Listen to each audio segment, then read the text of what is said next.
مولانا رومی فرماتے ہیں، جس نے اللہ کی معرفت حاصل کیے بغیر زندگی گزاری، اگرچہ وہ کتنا ہی قابل اور ہوشیار ہو، اس نے دنیا کی زندگی بھی فضول گنوائی اور آخرت کا توسہ بھی حاصل نہیں کیا۔ 3 خوبیاں انسان کو باکمال بنا دیتی ہے: ٹھنڈا دماغ، میٹھی زبان اور نرم دل۔ اللہ رب العزت ہم سب کو ان خوبیوں سے نواز دے۔ ہمارے سچے دوست وہ ہیں جو محفل میں ہماری غلطیوں کو چھپائے اور تنہائی میں ہماری غلطیوں پر ہمیں سمجھائے۔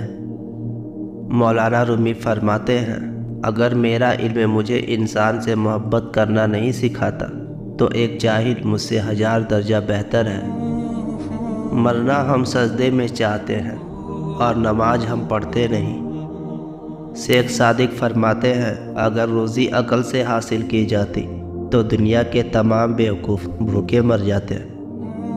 اگر آپ اس شرط پر کسی کو نصیحت کرتے ہو کہ اسے قبول کرنی پڑے گی تو آپ ظالم ہو۔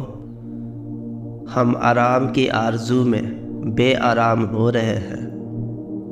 نفس 4 چیزوں سے ہلاک ہو جاتا ہے: خاموشی کا خنجر، بھوک کی تلوار، لوگوں کے مجمع سے الگ تھلگ اور تنہا رہنا، اور کم سونا۔ اگر تیرا دوست تنہائی میں تجھے تیرے عیبوں سے آگاہ کرے تو تجھے چاہیے کہ اس کا احسان مانے اور غصہ نہ کرے، کیونکہ یہ ایسے ہے کہ جیسے کوئی شخص تجھے آگاہ کرے کہ تیرے کپڑوں میں سانپ ہے تو اس کی بات پر غصہ نہ ہوگا اور اس کا احسان مند ہوگا۔